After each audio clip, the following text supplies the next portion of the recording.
buenos días o tardes, dependiendo de dónde nos estén visualizando. Soy Cristina de Prado González y seré la moderadora de este webinar sobre el impacto en la docencia y formación sanitaria actualmente de la pandemia por coronavirus. La formación de todos los sanitarios es bien sabido que es muy importante la parte práctica, el trato con el paciente, desarrollar el trabajo en equipo y la realización de unas prácticas en el ámbito sanitario. Es por ello la relevancia del contacto y la estrecha relación con los compañeros y los pacientes. ¿Esto ha cambiado por la pandemia por coronavirus? Una de las premisas más importantes para evitar el contagio es el distanciamiento social. El cambio de las clases presenciales por las virtuales ha afectado a la calidad de la formación sanitaria. Por ello, en este webinar tendremos el placer de escuchar a don Óscar Flores, de la Universidad de Diego Portales de Chile, que nos hablará de los cambios que han tenido que producir en la docencia. Pero primeramente escucharemos a Ángel Pérez García, estudiante de la Universidad de Zaragoza en España, donde escucharemos su visión sobre la formación educativa. Adelante, Ángel.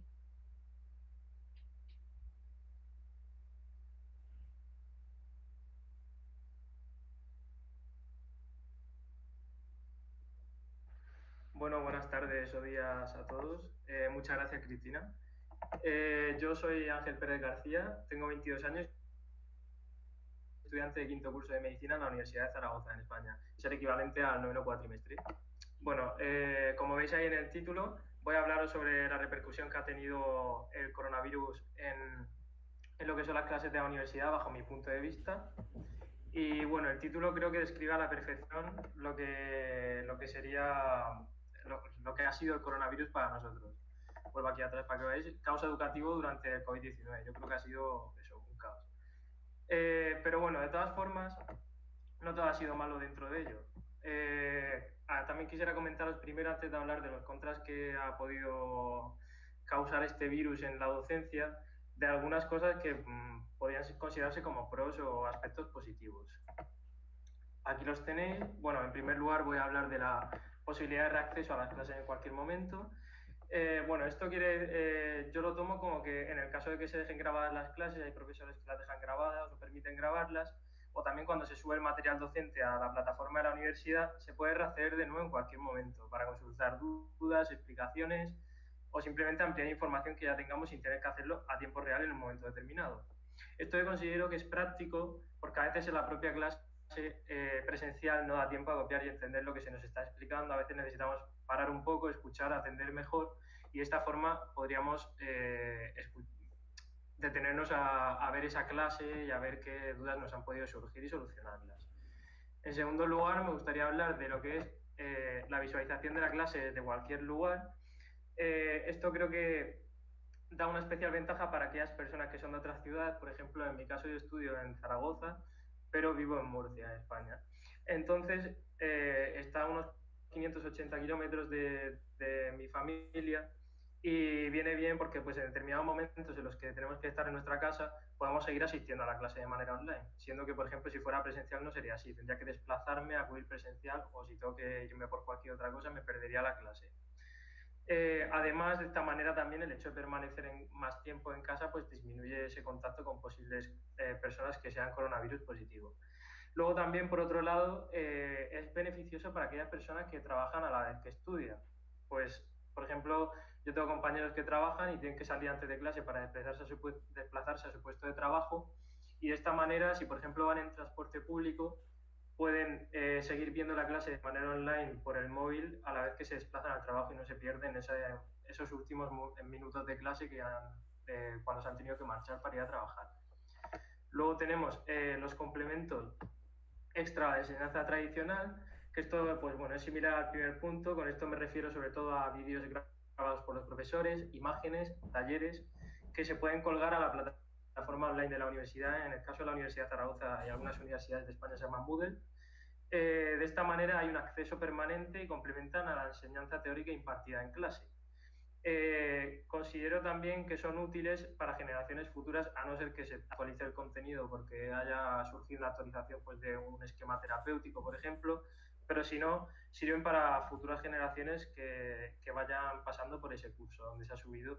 Por ejemplo, en mi caso estoy cursando ahora la asignatura de ginecología y obstetricia y se suben a veces talleres y vídeos donde se enseñan pues las maniobras de Leopold o determinados esquemas terapéuticos de ciertas entidades y así lo tenemos libre acceso y permanente a ellos. Luego también considero que es una oportunidad de mejora de las TICs, las tecnologías de información y comunicación, puesto que el coronavirus ha sido un factor que, entre comillas, ha obligado a mejorar las plataformas informáticas de las diferentes universidades en todo el mundo. En el caso de mi universidad se tuvieron que realizar mejoras y ensayos con la plataforma para poder realizar exámenes online sin que se pudiera saturar y cerrar esa plataforma de manera inesperada, por ejemplo, ya no solo durante una clase online, sino durante un examen que considero que es bastante importante. También se ha requerido el uso de plataformas como Google Meet, Zoom, Microsoft Teams para impartir clases, congresos, talleres y al ser esto algo nuevo, pues se han desarrollado determinadas organizaciones y protocolos para llevar a cabo pues la clase, cómo preguntar las dudas durante esta plataforma, de qué manera pues cuándo interviene una persona, cuándo otra, y también los docentes han tenido que adquirir nuevos conocimientos y capacidades, porque quizá las personas que somos más jóvenes, los estudiantes, estamos más metidos en este mundo, sabemos más bien cómo utilizar la informática, pero los docentes algunos no tanto, y esto pues ha servido para que aprendan mejor, y esto yo lo he podido observar como desde el principio de la pandemia ahora todo ha mejorado. Al principio de la pandemia, por ejemplo, se utilizaban presentaciones de PowerPoints con audio grabado por el profesor y actualmente pues se da la clase online en directo a la vez que se da, que lo comentaré luego, presencial, con grupos reducidos. Por último, el último punto que he considerado como un pro ha sido la obligación también, entre comillas, a proporcionar el material docente. Pues el hecho de no poder asistir a la clase presencial, en cierto modo, obliga a los profesores a subir a la plataforma universitaria las diferentes clases que se imparten a los alumnos para que se pueda tener acceso a estas. Aunque si bien es cierto que esto no siempre sucede. Ya lo comentaré después, pero hay veces que por el tema de derechos de autor o porque no quiere la propia persona no se llegan a acordar. Bueno, luego también comentar ahora que a pesar de encontrarnos este tipo de ventajas, como es evidente, la pandemia ha traído grandes desventajas en la otra cara de la moneda y, bueno, en concreto, pues la del sector educativo, voy a comentar.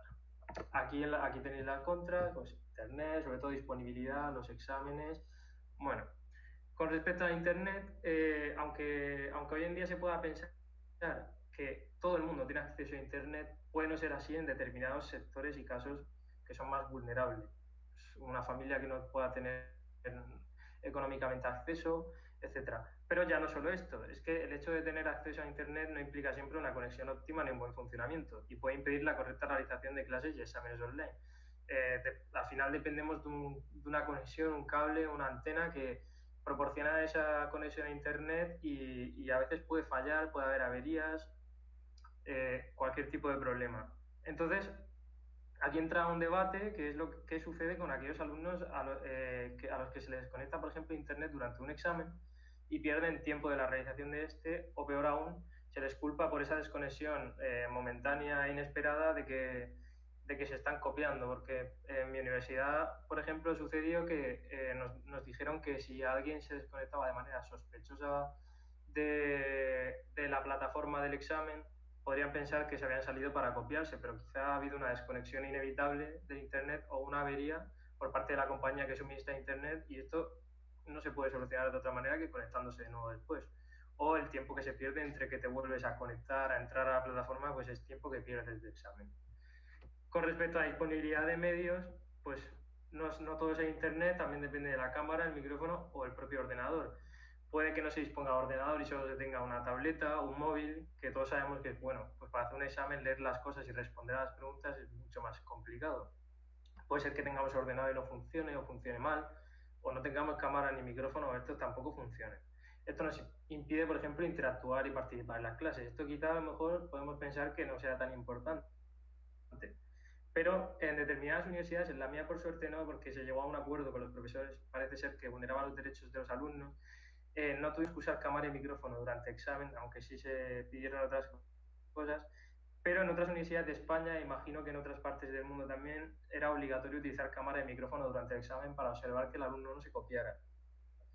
Esto plantea también otro debate, y es que si un alumno no tiene cámara y micrófono para realizar el examen, ¿qué pasa con él? ¿Se le suspende? ¿Se le hace el examen por otra vía? No sé, creo que esto debería de pautarse algo para poder dejar claro qué sucede. Y luego también que al hacer un examen en casa, que ahora después lo comentaré, pues hay ruidos de fondo, puede ser que una persona de casa, si se comparte habitación, no quiera salir durante el examen por ahí por la cámara o cualquier cosa. Esto hay que tenerlo en cuenta, los profesores deberían tenerlo en cuenta con respecto a los alumnos. Luego, conocimientos informáticos de los docentes. Como he comentado anteriormente, no todos los docentes saben, no todos están dispuestos a aprender, todo hay que decirlo.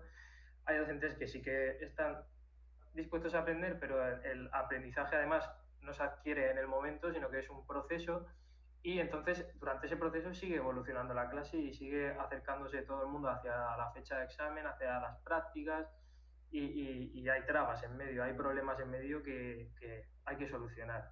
Luego, además, como he dicho, hay profesores que no están a favor de la utilización de medios informáticos, no ponen ganas o motivación, por así decirlo, y hay problemas. Pues yo tuve un profesor que no se acercaba al micro para hablar, porque ahora las clases sean semipresenciales, se comparten también online y hay un micrófono en clase fijo, y hay profesores pues, que no se acercan al micrófono y no se les escucha desde casa. También hay otros profesores, no todo es malo, que se conectan desde el móvil, se lo ponen en el bolsillo, y de esta manera, si un profesor tiene costumbre de moverse mientras da la clase, se le escucha perfectamente. Luego, derechos de autor del docente. Con respecto a los derechos de autor del docente, pues como he dicho, algunos profesores no quieren aportar su material, puesto que contiene derechos de autor propio o de terceros, y se crea el debate de qué hacer, si aportar la clase o no a los alumnos. Esto sucede, por ejemplo, en la asignatura de pediatría que yo estoy cursando este cuatrimestre, que salen imágenes de niños, y a lo mejor pues el profesor no quiere que se graben las clases, ni quiere colgarlas porque quizá no es ético que se muestren esas imágenes y que luego pueda distribuirse la presentación, o porque él mismo no quiera que se distribuya su presentación. No obstante, yo creo que una solución podría ser firmar algún contrato, una especie de contrato de derechos con los alumnos, como cuando en práctica se firma para trabajar con los pacientes en el hospital, en el que pues se acceda a ceder la presentación, pero el alumno se comprometa a no compartirla con nadie más que no sea del entorno educativo, y solamente para utilizarla. Luego, con respecto al estrés, la pandemia en sí supone un estrés para los alumnos, y esto se suma a la propia incertidumbre de las clases online, aparte de todo lo que genera la pandemia. Hubo una pésima organización al inicio de la pandemia, también hubo mucha carga de materia, puesto que algunos profesores entendieron que teníamos más tiempo porque estábamos en casa, no salíamos, no quedábamos con nadie, no íbamos caminando a clase o en transporte, y creyeron que ese mayor tiempo podía utilizarse para mandar más pues, prácticas, trabajos. Esto no es así, porque realmente las personas tuvimos que adaptarnos. Yo estoy acostumbrada a estudiar en biblioteca, por ejemplo, y tuve que adaptarme a estudiar en mi casa, en un ambiente diferente, con ruidos, distracciones. Entonces, esto debería haberse valorado. Luego tenemos el apartado de exámenes. Al principio de la pandemia hubo un gran caos con la realización de exámenes, hasta momentos muy cercanos a estos. Se debatía cuándo serían, si serían presenciales o online, de qué manera se harían si eran online. Esto supuso un estrés añadido al ya existente, como he comentado. No se supo hasta muy poco eso, cómo serían y el tiempo de realización. Y lo que se hizo en caso de mi universidad, como no utilizamos cámara ni micrófono, fue reducir el tiempo de la realización de examen, y se amplió además la dificultad y la extensión de las preguntas. Esto, como voy a comentar ahora, es algo negativo, además de que, como he comentado arriba, realizar un examen en casa no crea el mismo ambiente. El estado emocional de estar en clase con los compañeros de clase, con el profesor delante, y el papel del examen delante es diferente a estar en tu casa, que es un ambiente como psicológicamente más tranquilo, no te pone en esa situación. Y aparte de distracciones, como he dicho, ruidos, etcétera, que te pueden interferir en el examen. Luego, creo que lo de la reducción del tiempo es un problema también, porque eh, las personas que sí que han estudiado van a tener que leer las preguntas y las respuestas más rápido, y otras personas, por ejemplo, lo hacen más bien para que la gente no se copie, pero luego también perjudican a la gente que sí ha estudiado. Luego, el hecho de las prácticas lo mismo, al principio de la pandemia y durante un largo periodo de tiempo fueron suspendidas. Esto debería solucionarse de manera eficaz y completa, puesto que las carreras universitarias de salud, las prácticas son muy importantes para adquirir el conocimiento teórico, porque el conocimiento teórico sin la práctica no es nada. Además, también las prácticas, pues ahora mismo sí que hay protocolos para poder llevarlas a cabo. Y luego la diferencia entre centros educativos que he ido mencionando. En unos sí se pide cámara para los exámenes, en otros no, en unos se suben las clases, en otros no. Esto plantea ventajas y desventajas entre ellos. Por último, quisiera hablar de la actualidad, un poco de forma más resumida. Actualmente la docencia es online más presencial, las clases se dan de forma semipresencial, hay un grupo reducido de alumnos que acude de manera presencial a dar la clase y otros lo ven de manera online. El presencial va rotando y si tú quieres asistir solamente online puedes hacerlo, no tienes por qué ir presencial. Luego, los exámenes presenciales, ¿qué pasa con los COVID positivos? Pues ahora mismo se están haciendo exámenes presenciales, igual que se hicieron las recuperaciones de las asignaturas suspensas en septiembre, en el cuatrimestre pasado, pero se plantea un dilema con los pacientes que sean positivos o sospechosos de COVID. Por ejemplo, ¿deberían hacerlo online el mismo día? ¿Debería plantearse otra fecha? ¿Sería el examen en formato diferente, preguntas diferentes, puesto que se hace en otra fecha? Yo considero que lo más correcto sería hacerlo online en la misma fecha que sus compañeros para hacer el mismo tipo de examen y al mismo tiempo, porque puede perjudicar, si no, tanto para bien como para mal a esa persona. Con respecto a las prácticas, actualmente sí que se están dando. En mi universidad solo los alumnos de quinto y sexto, que son las más importantes, en otras universidades otros cursos, y se plantea el mismo dilema con respecto a los alumnos COVID positivo. Creo que deberían pues hacerlos, deberían poder recuperarlos en cualquier momento porque son muy importantes.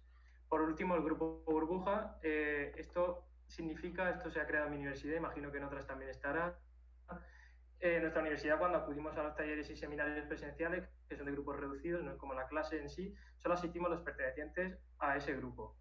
Esto permite poder aislar a un grupo reducido si una persona da positivo. Nos identificamos por nuestro carnet universitario, los que hemos asistido, y si yo me contagio, lo indico a la universidad y ellos aíslan solo a ese pequeño grupo que va conmigo y no a toda la clase. Bueno, como hemos visto, aunque evidentemente la pandemia ha sido un gran cambio negativo a nivel mundial y ha perjudicado a todos, de todo lo malo podemos sacar algo bueno. Todos los errores, así como las mejoras obtenidas durante la docencia online, podrán ser solucionados, aplicados y desarrollados de manera más profunda en siguientes generaciones, consiguiendo así una evolución. Asimismo, quedémonos con que a pesar de todos los obstáculos que ha planteado la pandemia, podemos seguir continuando nuestros estudios, avanzando y avanzando así en la construcción de nuestro futuro y aprendiendo diferentes maneras de ayudar en la salud y en la enfermedad, sabiendo también cómo actuar en el caso de la presente o de futuras pandemias de manera eficaz con el resto de compañeros sanitarios. Aunque queda mucho camino por que recorrer en esta pandemia, no cabe duda que todos juntos, actuando y respetando las medidas epidemiológicas, podremos salir de ella. Esto es todo y bueno, muchas gracias por escucharme.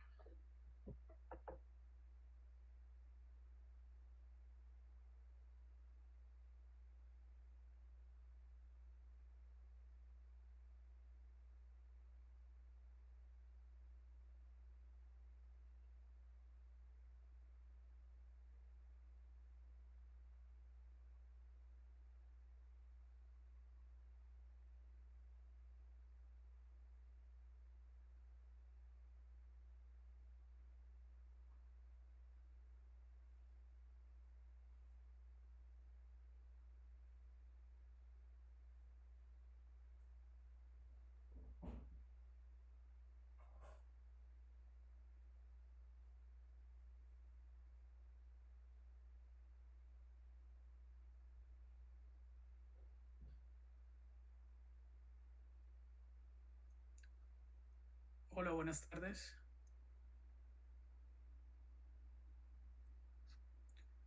Listo. Ustedes me dicen cuándo inicio. Ya. Bueno, buenas tardes.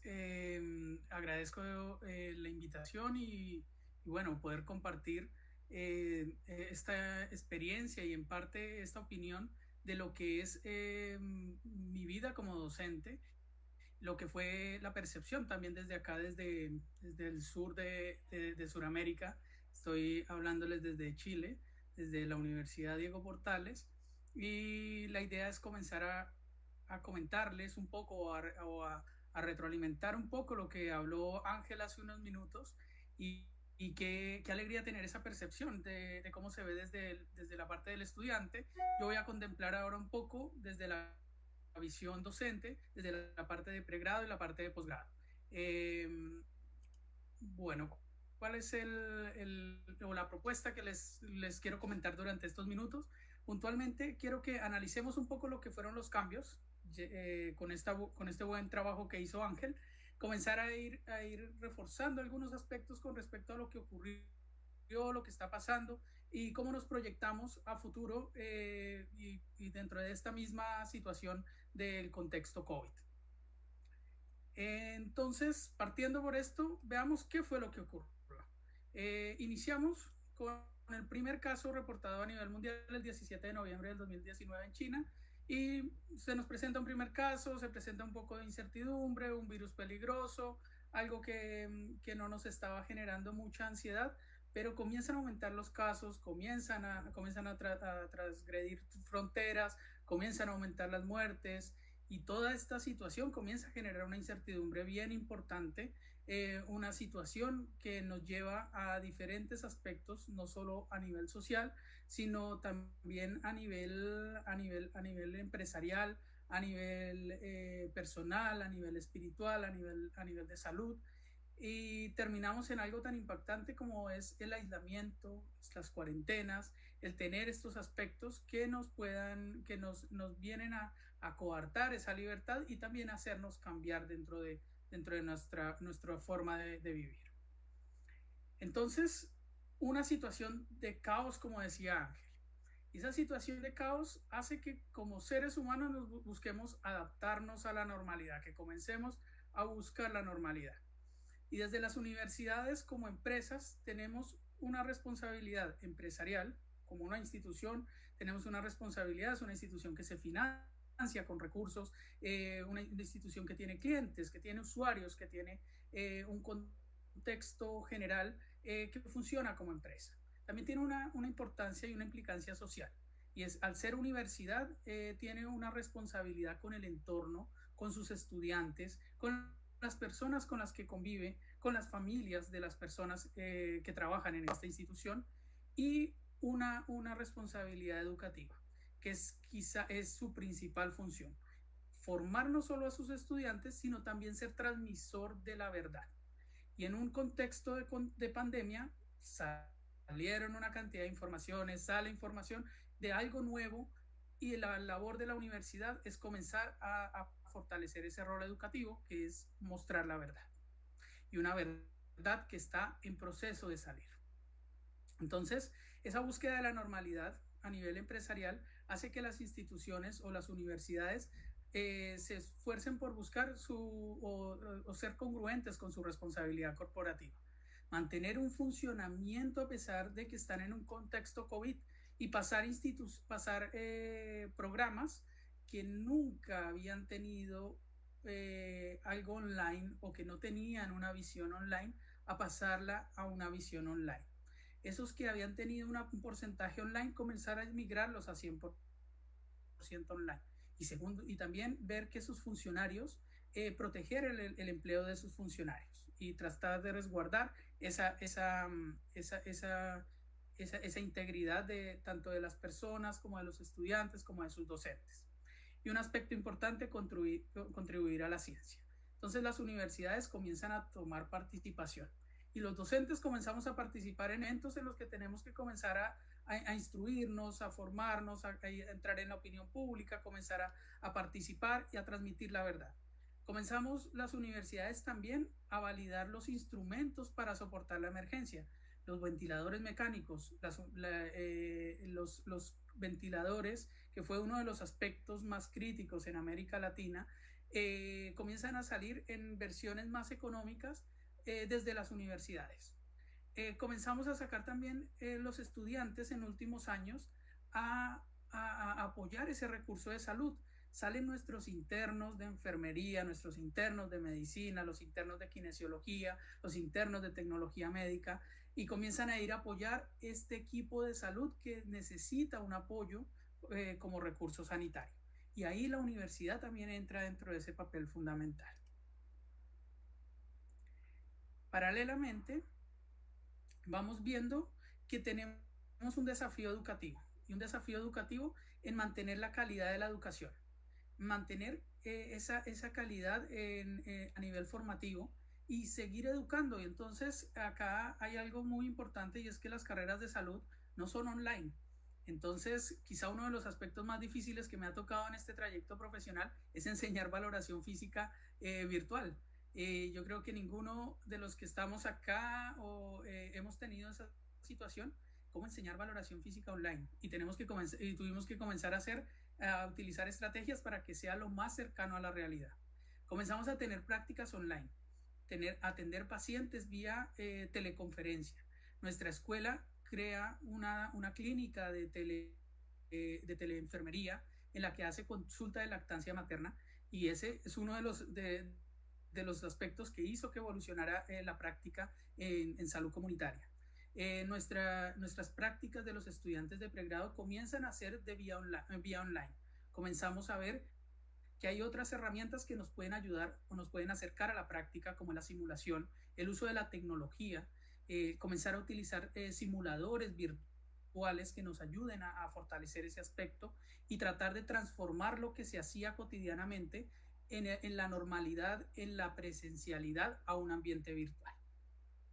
Entonces, hay un aspecto puntual y en la que se debe garantizar la calidad de la educación, y es un desafío que se plantea dentro de la docencia. También resguardar la seguridad de los docentes y de los estudiantes. En Chile principalmente las únicas prácticas que han sido autorizadas son las de los internados. Los estudiantes, cuando hacen su último año de carrera, van como internos, o sea, ya como egresados de sus asignaturas, van exclusivamente un año a hacer su práctica profesional, a hacer su año de internado. Y este año de internado tiene que hacerse también de la forma más segura. Entonces comenzamos a buscar la forma más segura de llevar a los estudiantes, y también de ver si los docentes pueden ir, si los docentes van cómo hacen ese acompañamiento. Entonces se genera una situación o un desafío nuevo en comenzar a dar ese contexto. Y responder a las demandas sociales ante la pandemia, comenzar a ir apoyando, comenzar a ir educando, comenzar a fortalecer lo que es el papel de la docencia. Entonces la UNESCO nos muestra y hace un análisis bien interesante, que es con el cual me voy a basar de aquí en adelante, y es donde nos dice que nos comienza a hacer estudios de cómo afectó no solo en la parte estudiantil, sino en la parte docente. Y tenemos situaciones, un comportamiento muy similar. Vemos acá una franja, el comportamiento de los estudiantes, que es la línea naranja, y la línea gris es la línea de los docentes. El estudiante comienza a tener un nivel de afectación un poco más alto que el docente. Pues, vemos también por un nivel económico, un nivel de responsabilidad, tener en cuenta que el rol del estudiante también cambia. Quizá el papá ya deja de ser sostenedor y el estudiante pasa a ser sostenedor de la familia. El estudiante sale a trabajar porque su papá es enfermo crónico, su papá se quedó sin trabajo. Entonces comenzamos a ir cambiando el rol, y eso hace que el estudiante tenga una diferencia de comportamiento dentro de este contexto pandemia. Y es algo que la universidad ha debido venir adaptándose a esa situación. Para mejorar, hemos ido viendo que la universidad tuvo que comenzar a virtualizarse, y una virtualización acelerada. En el caso propio de nuestra escuela, enfermería es 100% presencial. Y eso hizo que nos convirtiéramos en programas 100% online. Entonces, comenzar a ir transformando, ir adecuándonos a esto. Ángel decía, la capacitación del profesor, y es impactante cómo profesores de avanzada edad se comienzan a adaptar a los recursos tecnológicos. Profesores que tienen con menos capacidad o herramientas tecnológicas o menos asociados a la tecnología, comienzan a adaptarse a esa virtualización. Y un mito que tuvimos que comenzar a asumir, y es que no porque seas joven eres tecnológico o estás asociado al desarrollo tecnológico. Es algo muy individual. Entonces también tuvimos estudiantes que, independiente de que todo el día estemos en el WhatsApp, estemos en el chat, estemos en diferentes aspectos, también tuvieron que asumir esa tecnología. Entonces, una virtualización acelerada, una adaptación a las metodologías de la virtualización, el saber que ya una clase no podía durar más de 1 hora, 2 horas, una cátedra en la que durábamos, en la que estábamos en la cátedra, hablábamos, interactuábamos. Acá tenemos que comenzar a ver si el estudiante, primero, quiere encender la cámara, segundo, si puede encender la cámara, tercero, si tiene cámara. Entonces es un contexto distinto. Y comenzamos a consumir altamente los recursos tecnológicos. Entonces la UNESCO hace ese análisis y dentro de eso encuentra que hay diferentes aspectos o hay diferentes, hay una diferencia en las necesidades con respecto a la educación que cambian completamente en este contexto pandemia, y comenzamos a ver que un aspecto importante es el equipamiento tecnológico. Un aspecto interesante es cómo poder mantener un horario.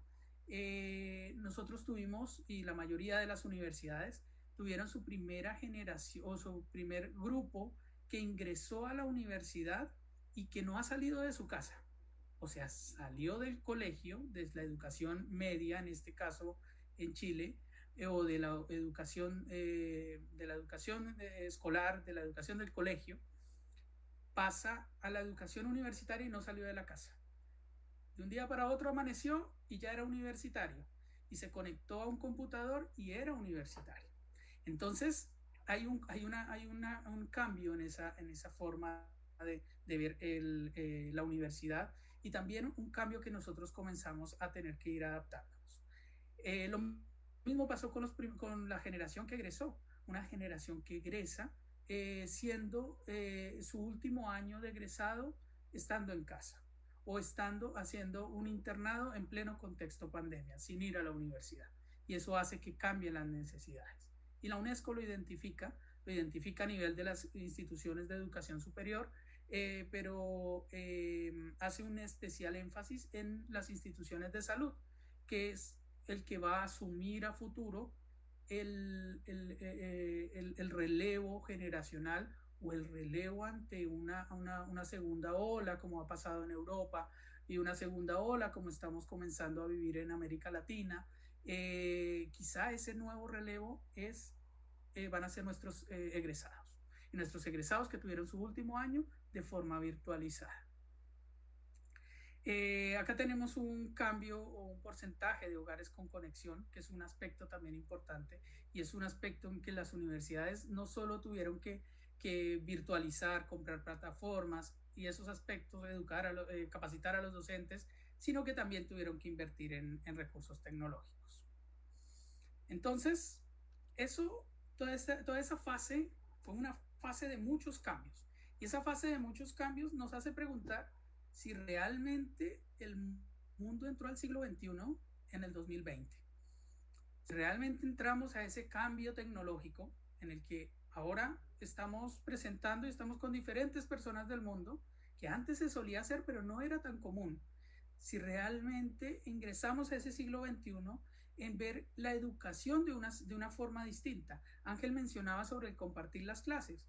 Claro, hay un resguardo de mi autoría, pero quizá ahora lo más importante no es la clase, quizá ahora lo más importante es la generación de reflexión, la generación de conocimiento dentro del aula. Entonces es mi capacidad como docente de que el grupo de estudiantes reflexione, analice el material que se le entrega, y ese producto es el que me va a convertir en un egresado, sea del pregrado o del posgrado, de una forma universitaria, de una forma de calidad. Con eso vemos que ese proceso de adaptación también nos ha traído cambios, nos ha traído desgaste. Tenemos un personal sanitario en las instituciones de salud agotado, pero también tenemos unos profesores que están agotados. tenemos unos estudiantes que han tenido que irse adaptando también. Y de acuerdo a eso también hay un agotamiento, hay una adaptación. Y Calista Roy, que es una teorista en enfermería, nos dice que la adaptación es un proceso que se da progresivamente, donde el personal de salud debe acompañar y debe ayudar a que esa persona se adapte. Posiblemente no estamos todavía en un grado de adaptación, seguimos con un nivel de adaptación comprometido, diría Calista, pero tenemos varios desafíos dentro del equipo de salud. Y así tenemos que proyectarnos, seguir buscando la normalidad, sí, una nueva normalidad que todavía no sabemos cómo va a ser. Tenemos unas vacunas que algunas reportan un 90% de efectividad, otras un 95%, la última es el 100%, una efectividad, pero que todavía no ha empezado a distribuirse, que todavía no sabemos qué repercusión va a tener, que todavía no sabemos cómo va a seguir avanzando. Pero algo que sí o sí nos ha demostrado la pandemia es que tenemos que asegurar el derecho a la educación. Y la UNESCO no lo dice. La UNESCO nos dice, es enfática que debemos mantener el derecho a la educación, que tenemos que comenzar a generar una educación inclusiva. Y esa educación inclusiva no solo habla de discapacidad física, de diferencias de género, sino que también habla de saber hacer dar una educación incluyendo a las personas, teniendo en cuenta su contexto, teniendo en cuenta sus capacidades intelectuales, tener en cuenta su proyección profesional. Y eso no lo trajo la pandemia o no lo está reforzando la pandemia. No dejar a ningún estudiante atrás, revisar los marcos normativos y las políticas que están en curso para asegurar las medidas estructurales de la educación. Esto es importante que como equipos de salud que participamos dentro de la educación podamos ir de la mano con las políticas públicas, con el presupuesto que se asigna a la educación, con el presupuesto que se asigna a la investigación. Esta pandemia nos demostró que las universidades cumplen un papel fundamental en la generación de conocimiento, pero el conocimiento y la investigación se hace por medio de los recursos, y esos recursos tienen que estar asociados al apoyo del Estado, al apoyo en el que comencemos a generar más conocimiento, y ahí es donde tenemos que ir entrando. ¿Qué podemos concluir? Podemos concluir muchas cosas, y la UNESCO nos lo dice, nos dice que hemos sacado bastantes reflexiones, pero que posiblemente puede que se mantengan como que no se mantengan. Lo que sí es que tenemos es que ir, el día a día, lo que estamos haciendo hoy, ir generando medidas para que eso se mantenga en el tiempo. Que si yo hice algo tan simple como cambiar la metodología de mi clase, bueno, cuando me llegue a la presencialidad tengo que comenzar a mantener ese aspecto. Que si yo tengo este contacto, comenzamos a relacionarnos entre diferentes redes, estamos presentando con diferentes disciplinas, en el que yo puedo invitar en este momento a alguien de China, puedo invitar a alguien de España, en este caso estamos conectados de diferentes países, estamos comunicados, seguir haciendo esas comunicaciones, mantener, establecer esta comunicación, pensar en la salud como una parte universal, en la que todos nos trabajamos en común. Ver que el cese temporal de las actividades también nos va a repercutir un tema a nivel económico, y que ante eso también tenemos que comenzar a seguir trabajando. Que el profesorado sufre también importantes afectaciones en lo laboral y en lo profesional. Profesores que nos dedicamos 100% a la docencia, siendo funcionarios de salud, también sentimos pena por no estar en el terreno, pero estamos aportando un gran grano de arena en formar nuevos profesionales para que salgan a la contingencia, y que en el caso de que esto llegase a salir de las manos, tendremos que salir. Y también estamos con miedo, también tenemos una carga adicional, estamos trabajando también para mantener esa situación, Estamos en una, no estamos, estamos en una primera línea, y es una primera línea en frente al nuevo recurso de salud. El personal no docente, los administrativos, son los que pueden tener mayor grado de afectación.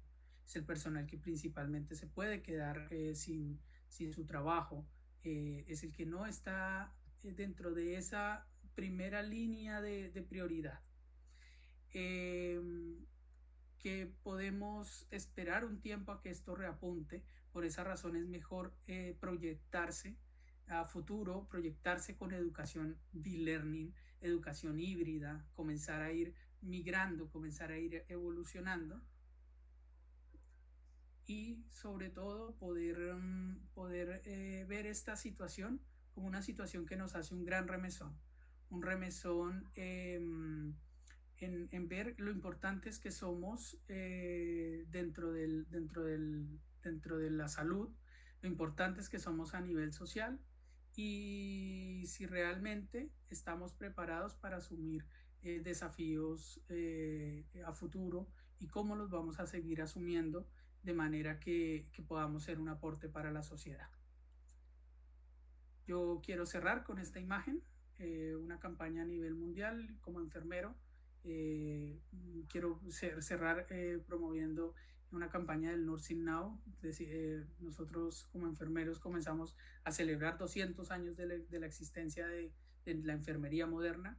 Entonces, para todos estos enfermeros, todos los que trabajamos dentro del área y trabajamos en equipo, comenzar a generar equipos y comenzar a generar enlaces que nos lleven a un mejor futuro o un mejor camino, y yo creo que sí entramos al siglo XXI.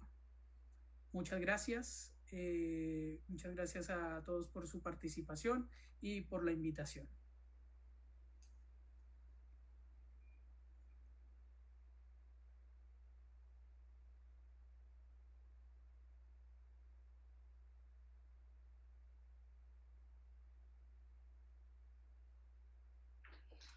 Bueno, muchísimas gracias por vuestra presentación, tanto a Ángel como a Óscar. Ha sido muy interesante, la verdad, que ver las dos perspectivas, tanto del estudiante como del docente. Y ahora os queremos decir algunas preguntas que nos han hecho los inscritos sobre vuestra ponencia. Vamos a empezar por Ángel, ¿vale? Una de las preguntas que nos dicen es ¿qué medidas consideras eficaces y útiles para implementar en la docencia y formación sanitaria con la finalidad de que la calidad de esta no se vea mermada y sea factible de realizar en los tiempos actuales, donde no hay más recursos de lo que disponemos ya? Y en caso de que sea así, de que tenga alguno en mente, ¿por qué crees que no se llevan a cabo? A ver qué nos puede responder Ángel.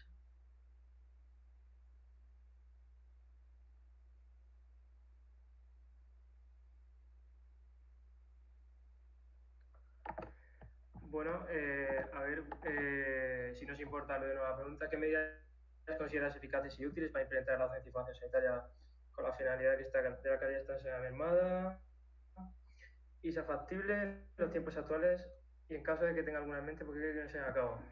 A ver, yo creo que medida eficaz y útil para implementar la docencia y formación sanitaria, considero que actualmente, como se está llevando a cabo ahora mismo, no al empezar, porque al empezar sí que era todo mucho más difícil, se está pudiendo sobrellevar. Sobre todo creo que la semipresencialidad está siendo bastante eficaz, menos esos pequeños fallos que hay que corregir y que nos estamos involucrando todos, tanto como mencionaba Óscar, que también se han visto afectados profesores como alumnos. Por ejemplo, la semipresencialidad, pues que se vaya rotando un grupo pequeño de alumnos que pueda ir presencial y otro lo vea de manera online en casa. Y considero que también se debería de solucionar, como ha dicho Óscar, el tema de proporcionar lo que es la presentación de la clase teórica en sí, que se pueda proporcionar la grabación, por ejemplo. Creo que, como ha dicho él, es más importante actualmente el hecho de que todos podamos sobrellevar esto y seguir llevando de la mejor manera posible la docencia, que el hecho de derechos de autor, autoría, etcétera, de la propia clase en sí. Luego también, pues, proporcionar, porque también esto depende de temas económicos, mejores medidas medidas económicas a las diferentes universidades para disponer de mejores micrófonos que se puedan mover, que pueda llevar el profesor adecuados a él, para poder moverse, mejores cámaras para la clase online y plataformas que sean estables, que hayan demostrado ser estables con una gran cantidad de alumnos. Por ejemplo, en mi universidad, pues somos en mi curso somos unas 240 personas, pues una plataforma que sea estable para que podamos estar todos dentro y realizar correctamente los exámenes. Alguna otra medida, la verdad que sí que se debería dejar muy claro y en la medida posible evitar al 100% la suspensión de las prácticas, sobre todo los alumnos de quinto y de sexto, en el caso de España y en mi universidad, que somos los que ya nos adentramos a las prácticas al 100% y dejamos a un lado la teoría.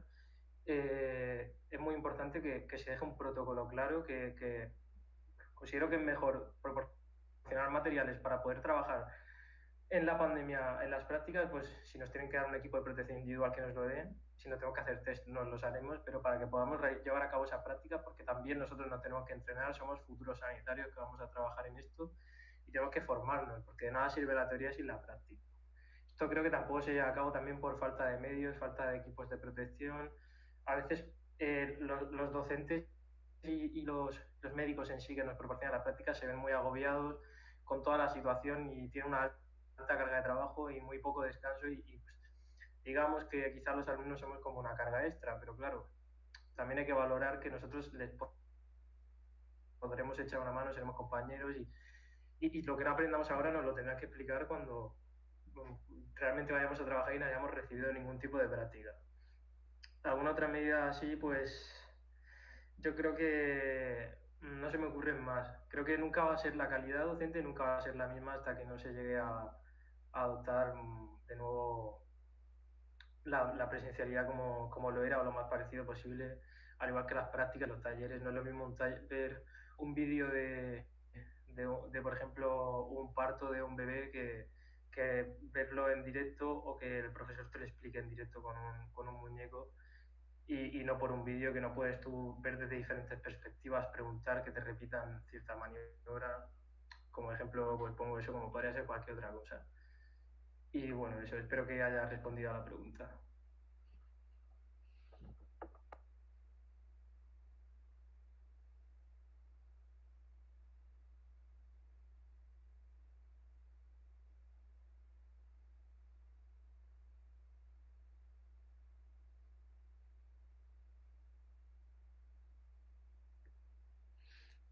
Bueno, tenemos otra pregunta para Óscar, ¿vale? Una de las preguntas es que si considera que cambiaría la forma de enseñanza a raíz de la pandemia o cree que se volverá a la formación presencial y práctica que se venía haciendo antes de ella, y si esto repercutirá en el cambio formativo en las generaciones actuales o será algo puntual y la calidad será la misma que generaciones estudiantiles previas.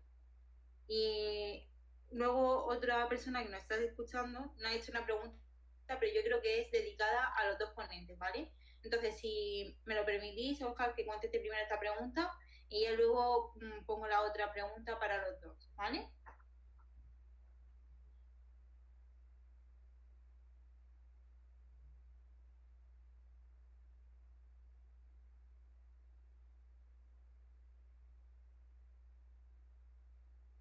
Gracias por las preguntas. Yo me permitiría dividirlas.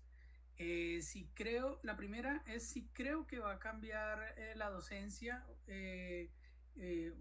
o el proceso de enseñanza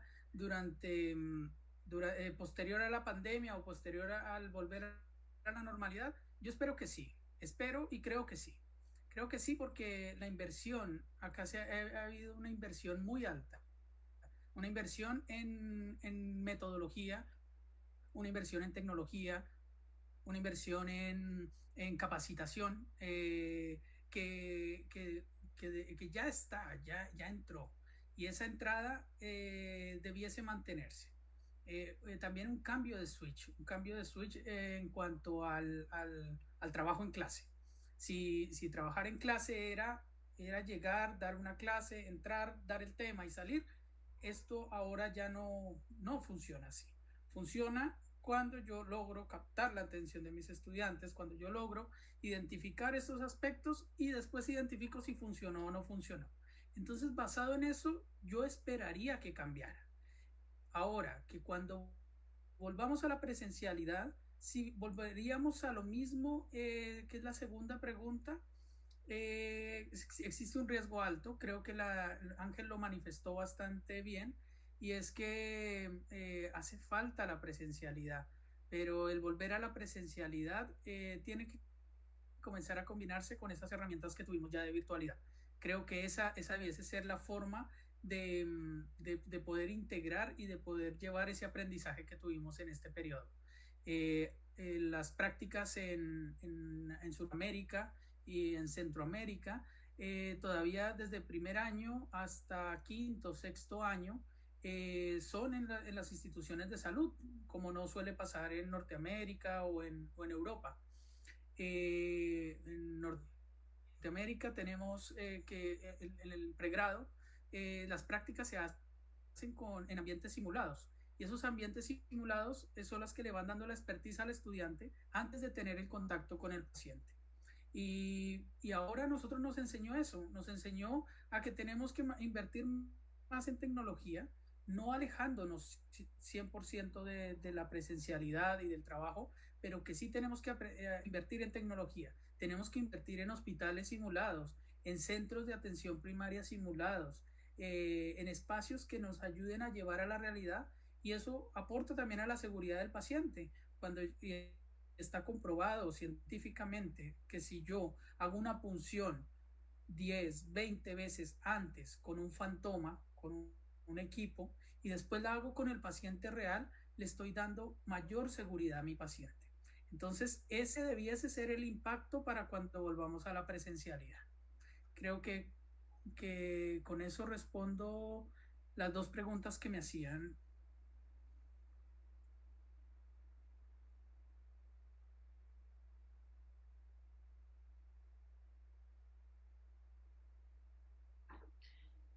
Sí, muchas gracias, Óscar.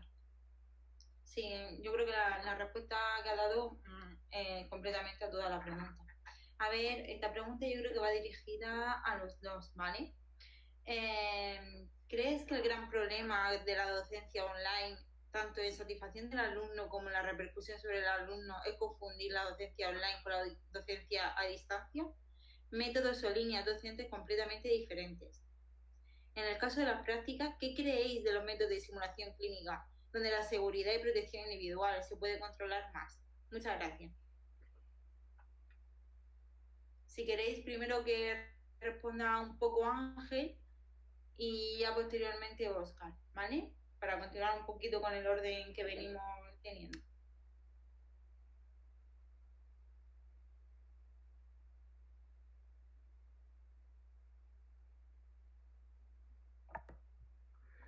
Bueno, a ver, con respecto a la primera pregunta de confundir docencia online con docencia a distancia, que son aspectos algo diferentes, sí que puede ser cierto, más que nada porque, bueno, la docencia online, como yo la considero más como lo que he mencionado en el aspecto de ventajas que ha proporcionado la pandemia, que es un complemento a esa, bueno, actual semipresencialidad en la mayoría de universidades, que se puede, pues, acudir a veces presencial en grupos reducidos y otras veces de manera online. Se complementa con diferentes, pues, vídeos, clases grabadas, presentaciones online.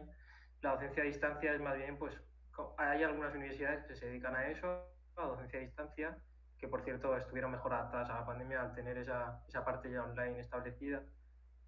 Así que sí puede ser que eso influya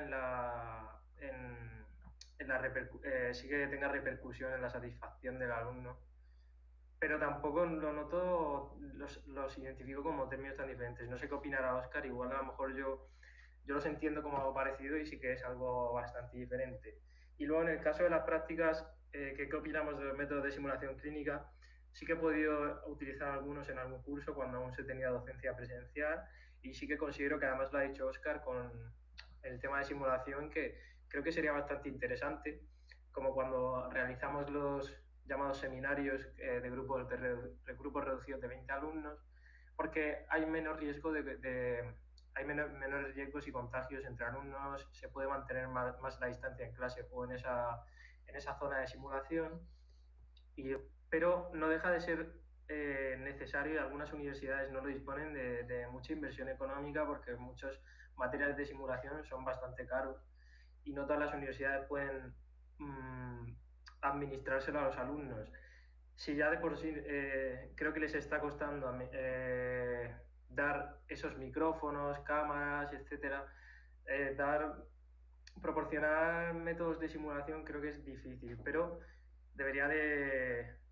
yo creo que sí que debería invertirse en eso, porque mientras que no se pueda acudir a los hospitales porque estén saturados y no se pueda dar prácticas presenciales a algunos alumnos, sería interesante. Si no, pues una simulación por ordenador o algo. No obstante, nunca va a ser igual que verlo en la realidad. Estar en un quirófano nunca va a ser lo mismo que verlo en un vídeo o ver una emergencia, una situación de urgencia, no va a ser lo mismo que verla en una simulación con un muñeco, por ejemplo, en el caso de pues, una intubación en anestesia, pues no va a ser lo mismo verlo intubar en un muñeco, que sí que se hace y viene de maravilla para aprender, pero quizás es mejor verlo en la realidad, ponerse en situación de realidad.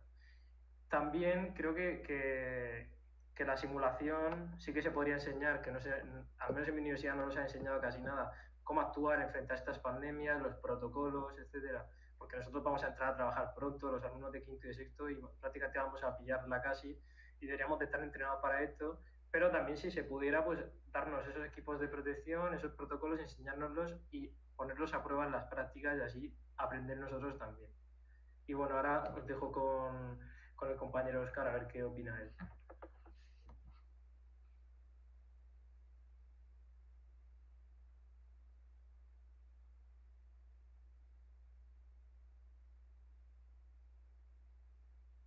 Bueno, estoy completamente de acuerdo con Ángel, o sea, en cuanto al contexto de la pregunta, tener en cuenta dos aspectos. Un aspecto, que la educación online o la educación, la que se puede llegar a virtualizar, que un tema es hablar de educación online y otro hablar de educación virtual.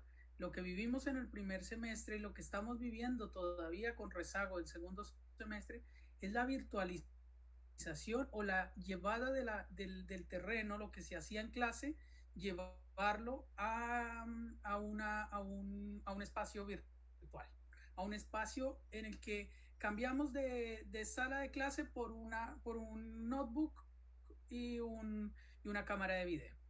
Entonces, ahí se comienza a generar esa insatisfacción, porque es un curso que no está diseñado bajo esa metodología.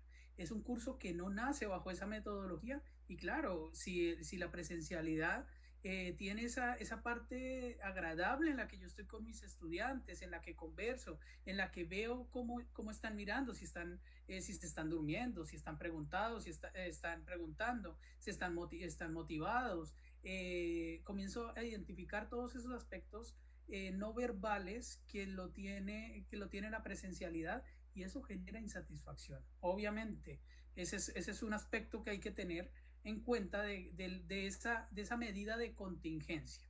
Y esto hace que baje la percepción de la calidad y también de la satisfacción en cuanto al uso de la educación de esa forma virtualizada. Mientras que cuando ya el curso está diseñado de forma online, esta es una metodología, el curso tiene una metodología específica que va abocada a ese fin, o sea, se hace con ese diseño. Y eso fue lo que tratamos de hacer un poco en el segundo semestre. Segundo semestre, los cursos que han seguido avanzando, han ido avanzando con metodologías que se parezcan un poco más a la educación online. Sin el abordaje 100%, pero ir buscando que se cumplan esos resultados de aprendizaje, que se cumpla ese fin que es la educación. Ese es un aspecto. El otro aspecto es que también todo cambio genera rechazo, y eso hace parte de nuestra forma humana. Nuestra forma humana hace que si veníamos trabajando en algo lo que ya nos estábamos acostumbrando a vivirlo así, y viene un cambio, ese cambio hace que yo le genere rechazo y que no me guste, que no me genere satisfacción. Y a todos iniciamos, no, pero ¿cómo que Zoom? ¿Que voy a entrar a esta plataforma? Yo no tengo buen internet, no tengo buen notebook, no me gusta encender la pantalla. Y ya después cuando me voy dando cuenta de que si yo no enciendo la pantalla, yo me distraigo y comienzo a hacer otras cosas.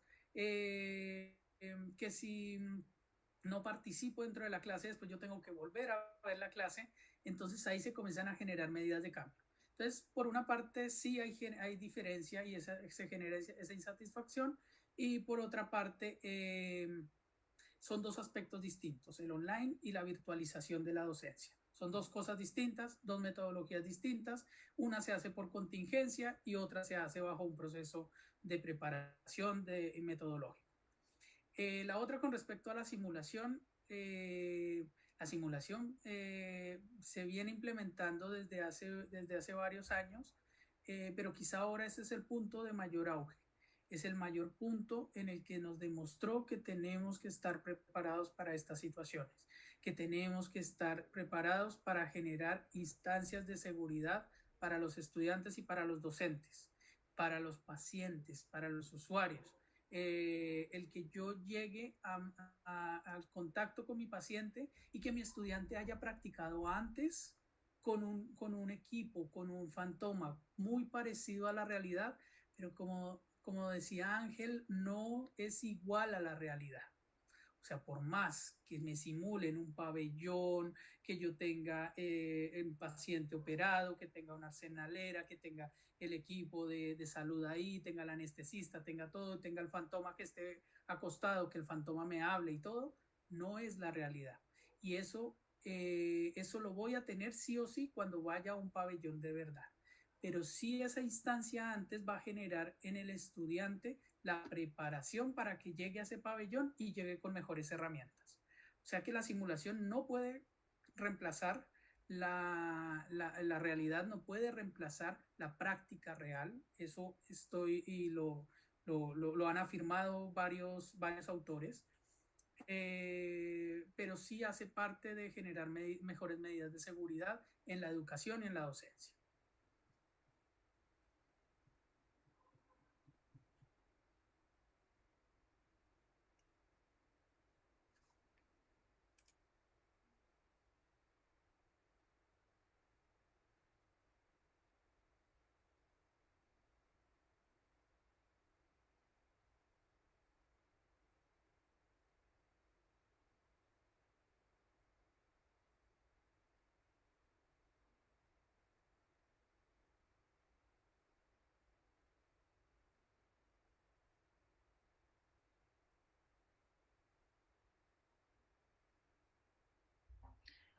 Bueno, chicos, esto también es otra pregunta, ¿vale? Que creo que también me han dirigido a ambos. Y yo creo que es también parte de una reflexión, ¿vale? Y por lo que he estado oyendo, creo que también opináis más o menos similar. A ver, ¿creéis que de cara a mejorar la atención del alumno, los docentes se tendrían que entrenar y educar en aspectos como interacción audiovisuales? Damos por hecho que se pierde la atención, el contacto y la calidad, pero los profesionales de esos medios consiguen tenerte atento a una pantalla. Quizás no solo el diseño, sino a mejorar esas destrezas relacionadas con las internacionales, la llamada de atención y la interacción. No pensemos que lo hacemos mal, sino pensemos que no nos han educado a hablar delante de una cámara. Ese tipo de herramientas en un medio que ha venido para quedarse en la educación y la salud no debería de ser parte de los nuevos programas educativos. Yo creo que es una reflexión y un poquito una pregunta, a ver qué opináis vosotros de cara a mejorar la atención del alumno a los docentes y de los docentes al alumno, ¿verdad? Para entrenar y educarse en este nuevo ámbito. A ver qué opináis vosotros. Empecemos por Ángel y continuamos con Óscar. Una respuesta así un poquito breve porque es más una reflexión.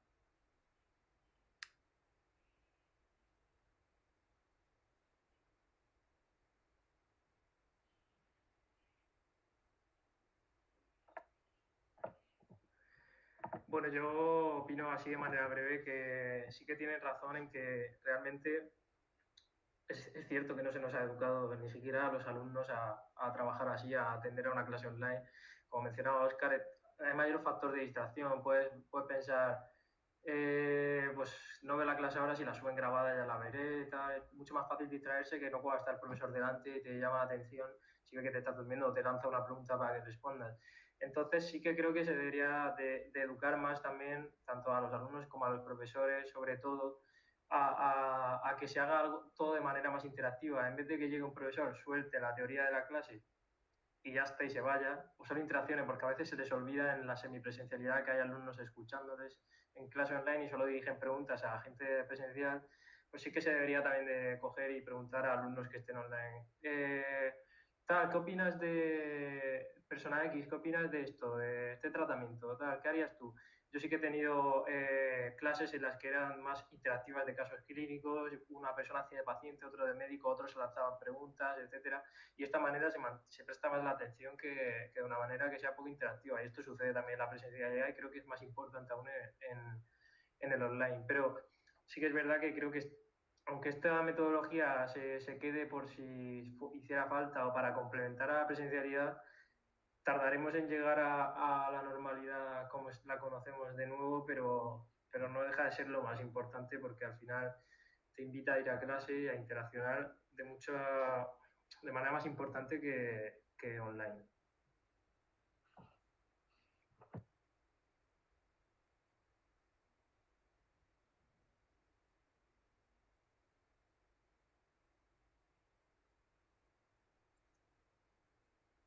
Bueno, como, como conversábamos y hemos ido viendo, esto es un aspecto cultural, un aspecto en el que se va generando la cultura y primero nos vamos adaptando a esos aspectos. Yo traía un poco a la colación a Roy, o a Calista Roy, que nos habla puntualmente de cómo nosotros ayudamos a que se adapten las personas ante situaciones dentro del contexto. Eh, Quizá cuando empezamos la pandemia, nos comenzó a generar ruido, nos comenzó a generar un poco de extrañeza, un poco de molestia el ver a las personas con mascarilla. Y eso no es la normalidad. Cuando empezamos nuestras primeras clases y nos tocó encender la cámara, también nos generó una situación que no era nuestra normalidad. O sea, yo me preparé primero para atender pacientes, para estar enfrente con mis usuarios. Después, cuando decidí la docencia, me preparé también para estar con ellos en la sala de clase y disfrutar lo rico que es una sala de clase, en la que uno pregunta, en la que le comienzan a preguntar, en que se comienza a generar ese ambiente de reflexión, ese ambiente de academia. Me preparé para eso. No pensé nunca que iba a estar enfrente de un computador enseñándole en algunos momentos a 90 estudiantes, a 70 estudiantes, a 20, y, y eso nos ayuda, y eso genera también una situación en la que te vas a adaptar.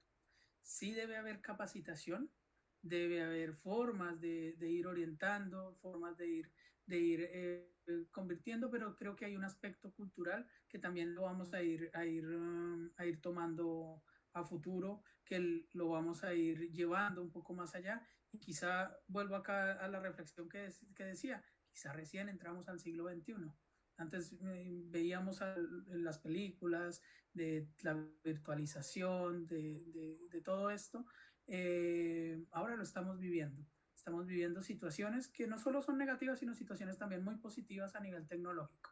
Y esta es esta la considero que es una de estas. Gracias.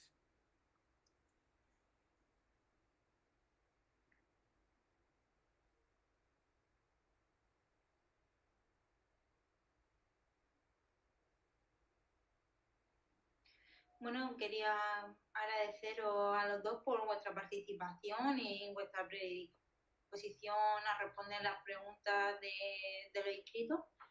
Muchísimas gracias por todo. Y nada, espero que haya sido interesante y como se grabará y lo podrá ver más gente en diferido, Si tuvierais más preguntas o cualquier cosa, se las haremos llegar a los ponentes para que os respondan también, ¿vale? Muchísimas gracias por todo y esperemos que haya sido de su interés. Gracias.